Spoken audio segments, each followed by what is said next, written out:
This is Chloe Dennis's, Ashley Webber's and Georgina Knowles' A2 Media coursework. The song we've chosen is Heartbeat by Necker.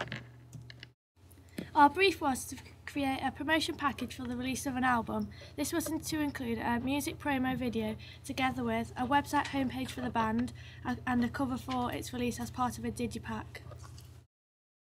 Forms and conventions. One of the most important stages of this coursework was the research, and as we began to look at the different genres, it became apparent that each music video for different genres had common forms and conventions. When making our media products, we chose to incorporate many different genetics from different genres. We found that our song, in fact, could be categorised in more than one genre. Audience feedback. As a group, we recognise that the audience is the most important component in determining the success of the music video, as after all, if it wasn't popular and well received, then no one would be interested in buying it, so we'd have to make sure the video was appealing. The first step in determining the type of music video we were going to create, we wanted it to be attractive to a mass audience, so the genre of R&B seemed appropriate as this was probably the most wide-selling genre that impacted a wide age range of people. Also, we couldn't focus on the type of song we wanted to create as much because we wanted our feedback to be positive, so we went for a more commercial appeal as this was deemed popular by the majority. Our first set of audience feedback was done via us going into our lesson once we had initially done a rough editing session, but we left room for improvement.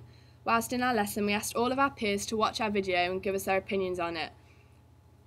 Some of the positive points we received were about quick cuts and the change of character and location. This showed us that our audience could view more than you think, as quicker cuts increase the pace and make the film more intense so you feel more involved within it.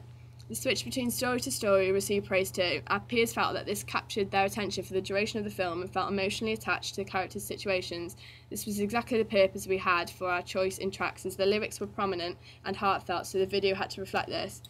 The feedback session also commented on how they like our choice of song because of its originality and depth that made it applicable to so many people globally. We received some negative but constructive feedback too. These were that we could add more effects or transitions, which is a valid point, but we hadn't got round to the fine tweaks yet, so we added in the dissolved transition to a few slides to give it more continuity and make it look more professional. We also recognised how important it was not to drag a shot on as the viewer becomes bored. This particularly affected us when it came to a shot of our female vocalist. This clip was far too long, so we had to shorten it in order to keep the viewer's attention. One of our questionnaires was about music. This was general but was needed because it enabled us to get a taste for people's preferences in music and what was most popular in teenagers' eyes. It featured questions such as, do you and your friends listen to the same musical genre, and do you only listen to music in the charts? This type of question let us see what our consumer listening habits were and their opinions towards music, which was vital when seeing if the type of music we chose to do a music video for would be received well by a mass audience.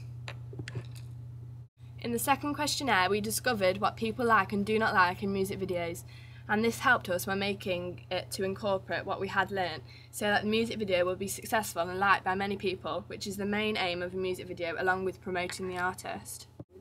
This is how we use media technologies in the construction and research, planning and evaluation stages. As this was our second year of media studies, I was quite confident when it came to using the different technologies. We had many pieces of technology that we'd had to work with previously and learn how to adapt them to our own work. We knew how to use the camera and tripod, so that was quite straightforward. Having used it previously, we were aware of how to use it in the best way and were able to get a selection of shots from different angles and different lengths. The theory side of media we learnt was really helpful as we were practically putting what we'd learnt to the test. This year we had a newer version of the Apple Mac laptop, however these were just as simple as the previous ones. It was just a case of things being in different places and getting used to them. It was easy to get help if you weren't sure about something via the help button on the actual editing software and researching Apple tutorials which helped us. Thank you for listening to our podcast.